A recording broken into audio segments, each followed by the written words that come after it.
नमस्कार and welcome you all to DRX mentor. मैं हूं doctor Jayant. Now recently government pharmacist की 103 पोस्ट पे नोटिफिकेशन जारी किया गया है। लेटेस्ट नोटिफिकेशन आया हुआ है, कंप्लीट डिस्कस करेंगे इस वीडियो में।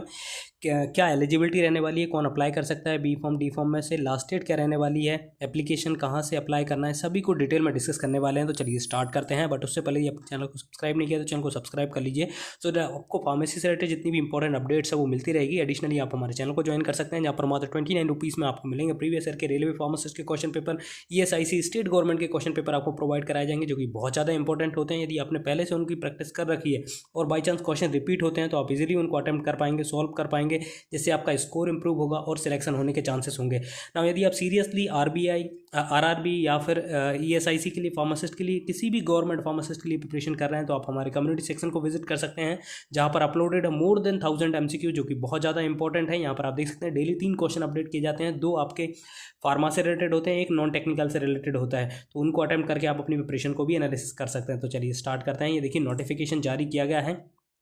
प्रीवियसली ये नोटिफिकेशन आया था बट विड्रॉ कर लिया था ड्यू टू वैकेंसी इसमें इंक्रीज करने के लिए ऐसा नोटिस आया था।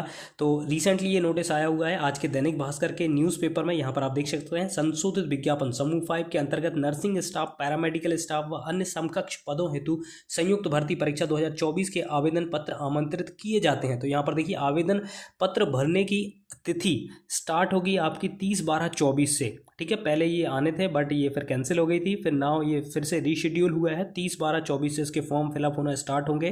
13/1/2025 इसकी लास्ट डेट रहेगी। ऑनलाइन परीक्षा आपकी रहेगी। आवेदन पत्र में संशोधन करने की तिथि रहेगी 30/12/24 से 18/1/2025 तक आप इसको संशोधित भी कर सकते हैं। देखिए संभावित परीक्षा की तिथि भी यहाँ पर मेंशन है। फरवरी 2025 से प्रारंभ होगी, 2 शिफ्ट में होगा, 7 से 8 बजे तक, और एक होगा द्वितीय 1 से 2 बजे तक। ठीक है, तो ये अभ्यर्थियों की, सॉरी, ये रिपोर्टिंग टाइम है, और जो टाइम रहेगा ऑफिशियल वो रहेगा 9 to 11 और 3 to 5, 2 घंटे आपको एलोकेट होंगे। तो यहाँ पर जो फॉर्म फिलअप करने की फ़ी है वो 500 रुपये है यूआर के लिए, और SC ST OBC के लिए 250 रुपये है। जब आप कोई उसमें ऑनलाइन आवेदन शुल्क 60 रुपये आपका रहेगा, अतिरिक्त पोर्टल 20 रुपये रहेगा। तो इतना आपका चार्जेस ये लेंगे।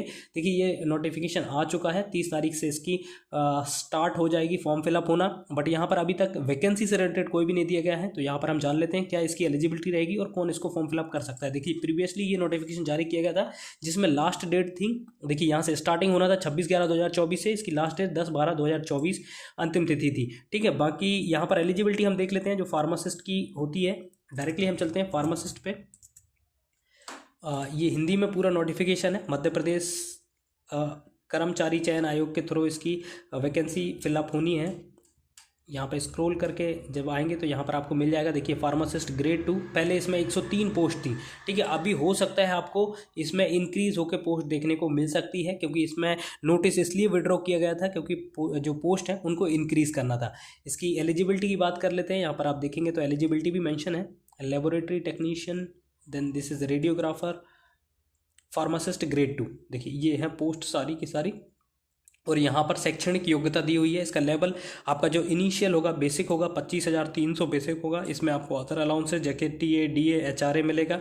ठीक है, और इसकी शैक्षणिक योग्यता है न्यूनतम जीव विज्ञान, रसायन विज्ञान, भौतिकी, मतलब आपके पास 12th होनी चाहिए फिजिक्स केमिस्ट्री बायोलॉजी से, प्लस आपके पास विधि द्वारा स्थापित या तो आपके पास डिप्लोमा इन फार्मेसी होना चाहिए। ठीक है, या बी फॉर्म हो सकता है, या फिर एम फॉर्म तक के यहाँ पर फॉर्म फिलअप कर सकते हैं। साथ में आपको मध्य प्रदेश PCI में रजिस्ट्रेशन होना अनिवार्य है। तो देखिए यहाँ पर एलिजिबिलिटी में 12th होना चाहिए आपके पास फिजिक्स केमिस्ट्री बायोलॉजी से।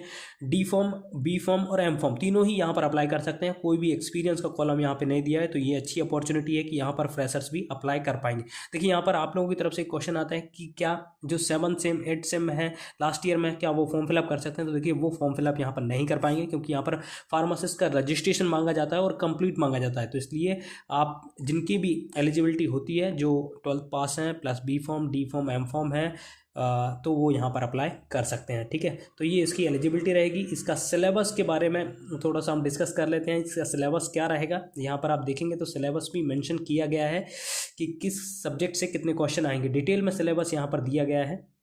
जब आप स्क्रॉल करेंगे नीचे तो यहाँ पर आपको सिलेबस मिलेगा।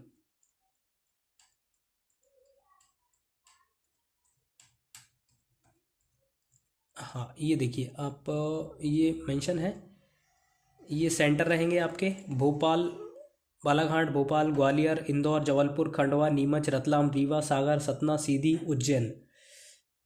देन पाठ्यक्रम ये देखिए आपका स्कीम दी हुई है, जिसमें से 25 मार्क्स के आपके आएंगे नॉन टेक्निकल, जिसमें रहेगा सामान्य ज्ञान, सामान्य हिंदी, सामान्य अंग्रेजी, सामान्य गणित, सामान्य विज्ञान, सामान्य अभिरुचि, और 75 का आपका टेक्निकल आएगा, मतलब बी फॉर्म से आएगा। तो यहाँ पर 100 क्वेश्चन आपके आएंगे 100 मार्क्स के, जिसमें से 25 आपका नॉन टेक्निकल रहेगा और 75 आपका टेक्निकल रहेगा। ठीक है, तो ये आपको थोड़ा सा देखना पड़ेगा, क्योंकि हर जगह आजकल नॉन टेक्निकल और टेक्निकल दोनों ही पूछा जाता है। कुछ एग्जाम है जिनमें सिर्फ नॉन टेक्निकल पूछा जा रहा है, जैसे कि एसएससी की बात करें तो एसएससी फार्मासिस्ट में आपका पूरा नॉन टेक्निकल पूछा जाता है।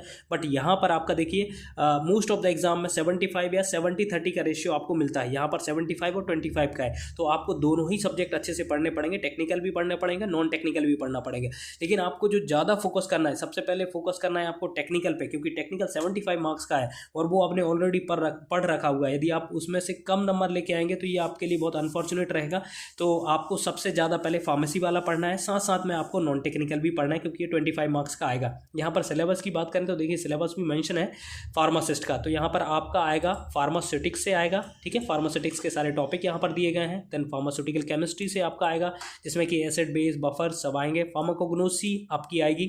फार्माकोग्नोसी में देखिए आपको कैटेगरी दी हुई है कि आपके कौन कौन से टॉपिक से क्वेश्चन पूछे जाएंगे, जैसे कि लेग्जेटिव हो गया, कार्डियोटॉनिक्स हो गया, कार्मिनेटिव हो गया, जाई रेगुलेटर्स हो गए, कैटेचू, हायोसाइमस। तो यहाँ पर ये ड्रग भी दी हुई हैं जो कि आपको पढ़ना है, अपने फार्माकोग्नोसी में पढ़े होंगे। जो पर्टिकुलर जैसे ड्रग हैं, जैसे इसमें देखेंगे आप नक्श भूमिका हो गया, कैनाबिस हो गया, ओपियम हो गया, इन सब की बायोलॉजिकल सोर्स, इनके यूजेस, इनके केमिकल कंस्टेंट, और इनमें जो टेस्ट यूज़ किए जाते हैं इनको आइडेंटिफाई करने के लिए, या फिर पर्टिकुलर एडल्ट्रेंट होते हैं, उनको आपको पढ़ के अच्छे से जाना है। देन बायोकेमिस्ट्री आपसे पूछी जाएगी, ठीक है, जिसमें कि इंट्रोडक्शन ऑफ बायोकेमिस्ट्री आएगा, brief, carbohydrate, protein, lipids and their classification, related disease, role of minerals and water process. तो ये सभी पूछे जाएंगे आपके बायोकेमिस्ट्री में। देन एचएपी आपका एक बहुत ज़्यादा इंपॉर्टेंट टॉपिक होता है, इससे भी आपके क्वेश्चन पूछे जाएंगे। हेल्थ एजुकेशन कम्युनिटी फार्मेसी से आपके क्वेश्चन आएंगे। डिस्पेंसिंग फार्मेसी आपसे क्वेश्चन पूछे जाएंगे। फार्मास्यूटिकल केमिस्ट्री से, फार्माकोलॉजी एंड टॉक्सिकोलॉजी। तो देखिए इसमें ऑलमोस्ट सभी कुछ, जैसे कि फार्मास्यूटिकल ज्यूरिस्प्रूडेंस, सभी कुछ टॉपिक कवर किए हुए हैं। यदि आपने अच्छे से प्रिपरेशन कर रहे हैं यहाँ पर रेलवे फार्मासिस्ट के लिए, तो आपको एक्स्ट्रा पढ़ने की ज़रूरत नहीं पड़ेगी। इसलिए मैं बार बार कहता हूँ कि आपको एक बार तो अच्छे से प्रिपरेशन करनी पड़ेगी। आप अच्छे से अपने नोट्स प्रॉपरली बनाइए, बाद में जो भी वैकेंसी आएगी जस्ट रिवाइज आपको करना पड़ेगा। ये नहीं होगा कि आपको फिर से रेफरेंस बुक उठाना पड़ेगा। तो एक बार आप अच्छे से प्रिपरेशन में लग जाइए, क्योंकि आपके अपकमिंग ईयर्स में, जैसे कि 2025 और 26 में बहुत सारे एग्जाम आपको देखने को मिलेंगे। जैसे कि एक रेलवे का हो गया, दूसरा आपको मिलेगा डीएसएसबी का, थर्ड ये है आपका स्टेट गवर्नमेंट का। ऐसे ही स्टेट गवर्नमेंट में राजस्थान, यूपी में भी फार्मासिस्ट की वैकेंसी देखने को आपको मिल सकती है। उत्तराखंड में भी अभी जो फॉर्म फिलअप हो चुके हैं उसका भी एग्जाम आपको देखने को मिलेगा। नेक्स्ट आपको ईएसआईसी वगैरह में, और सीजीएचएस में तो नॉन टेक्निकल ज़्यादा आता है, तो उसमें भी आपको वैकेंसी देखने को मिल सकती है। तो अपनी प्रिपरेशन बहुत अच्छे से करिएगा। एक बार अपने नोट्स बना लीजिए लग के, उसके बाद उनको रिवाइज करते रहिएगा और एग्जाम अटैम्प्ट करते रहिएगा। इजीली आपका सिलेक्शन हो जाएगा। देखिए सिलेक्शन नहीं होता है यदि आप जब आप जस्ट एग्जाम से 2-3 महीने पहले बुक्स वगैरह उठाते हैं और फिर पढ़ने के लिए बैठते हैं, और इतना सिलेबस, वास्ट सिलेबस देख के आपको डिप्रेशन आता है कि अब इतना सिलेबस कैसे कवर कर पाएंगे। तो उससे अच्छा एक कि यदि आपको सीरियसली, यदि आप चाहते हैं कि आप गवर्नमेंट फार्मासिस्ट बने, तो एक बार अच्छे से प्रिपरेशन करना बहुत ज़्यादा जरूरी है। आई होप इन्फॉर्मेशन आपको अच्छी लगी तो प्लीज़ सब्सक्राइब करिए, वीडियो को लाइक करिए, शेयर करें, कमेंट करिए। Thank you.